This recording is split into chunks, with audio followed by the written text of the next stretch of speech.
ఇల్లంతకుంటలో మండల అధ్యక్షులు బైరెడ్డి రమణారెడ్డి ఆధ్వర్యంలో కేంద్ర హోంశాఖ సహాయ మంత్రి బండి సంజయ్ కుమార్ చిత్రపటానికి పాలాభిషేకం చేశారు. ఈ సందర్భంగా ఇల్లంతకుంట బీజేపీ మండల అధ్యక్షులు బైరెడ్డి రమణారెడ్డి మాట్లాడుతూ జమ్మికుంట యూత్ కాంగ్రెస్ నాయకులు కేంద్ర సహాయ మంత్రి బండి సంజయ్ దిష్టిబొమ్మను దహనం చేయడాన్ని ఖండిస్తూ సంజయ్ అన్నకు పాలాభిషేకం చేయడం జరిగింది. కాంగ్రెస్ వారు చేసిన ఈ దుశ్చర్య వలన కరీంనగర్ ప్రజలను మరియు కార్యకర్తలను కించపరిచినట్టే అవుతుంది. రాష్ట్ర ప్రభుత్వం హుజురాబాద్ నియోజకవర్గానికి కేటాయించిన నిధులు కేటాయించలేదన్నారు.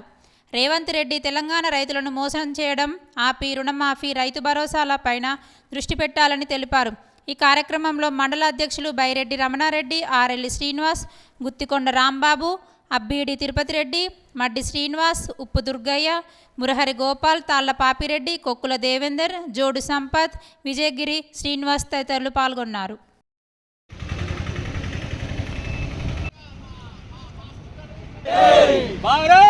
ఈరోజు కేంద్ర హోంశాఖ సహాయ మంత్రి శ్రీ గౌరవ్ బండి సంజయ్ కుమార్ గారికి పాలాభిషేకం చేయడం జరిగింది. నేటి రోజున జమ్మికుంటలో కొంతమంది కాంగ్రెస్ కార్యకర్తలు బండి సంజయ్ అన్న గారి దిష్టి బొమ్మను దగ్ధం చేయడం జరిగింది.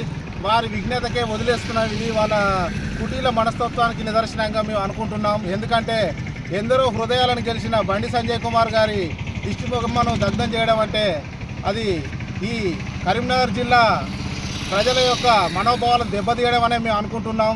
ఎందుకంటే ప్రతి విలేజ్కి ఇక్కడ ఉన్న లోకల్ గవర్నమెంటు, ఈ స్టేట్ గవర్నమెంట్ రేవంత్ రెడ్డి గారు ఏం ఫండ్స్ రిలీజ్ చేయకున్నా కూడా గౌరవ్ బండి సంజయ్ కుమార్ గారు కేంద్ర ప్రభుత్వంతో కొట్లాడి ఎన్నో కోట్ల నిధులని ఇక్కడికి కేటాయించడం జరిగింది. అలాగే మరియు ఎంపీ నిధుల నుంచి కూడా ప్రతి గ్రామానికి 4 లక్షల రూపాయలని కేటాయించడం జరిగింది. సంజయ్ అన్నకు జరిగినటువంటి అవమానానికి ఈరోజు ఇల్లంతకుంట మండల బీజేపీ పక్షాన పాలాభిషేకము చేయడం జరుగుతుంది. కేంద్రం నుండి రాష్ట్రానికి కావాల్సినటువంటి అనేక నిధులు సకాలంలో ఇప్పించినందుక మీరు ఇలాంటి దుశ్చర్యలు చేపడుతున్నారు. ఒకవేళ మీరు అలాంటి దహనాలు చేయాలంటే మీ కాంగ్రెస్ మంత్రుల దహనం చేయండి. ఎందుకంటే పూటకో మాట మాట్లాడుతున్నారు, తెలంగాణ రైతులను ఇబ్బంది పెడుతున్నారు. మీరు ఎలక్షన్లో ఇచ్చినటువంటి హామీ ఆ 6 పథకాల్లో ఏ పథకంలో మీరు పాస్ అయ్యారు చెప్పండి. రైతు రుణమాఫీ, ఆ రైతు రుణమాఫీలో మీకు 34 మార్కులు కూడా రాలేదు. అందులో మీరు ఫెయిలు. రైతు భరోసానా మొన్న జనవరి 26 నాడు ఏం చెప్పారు? రోజు ఆదివారము రాత్రి 12 గంటల తర్వాత మీ ఫోన్లు అన్నీ టింగ్ టింగ్ టింగ్ అని చెప్పారు. నేను చూసిన, నాకు రాత్రి 12 గంటల 10 నిమిషాలకు ఒక మెసేజ్ వచ్చింది.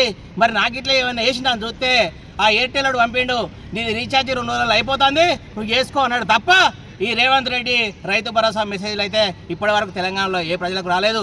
నువ్వు ఎన్లా పాస్ అయినావు చెప్పు? గ్యాస్ సిలిండర్లో 500 ఇవ్వడానికి విఫలమైనావు. మరి అందులో 15 లక్షల తులం బంగారం అన్నావు.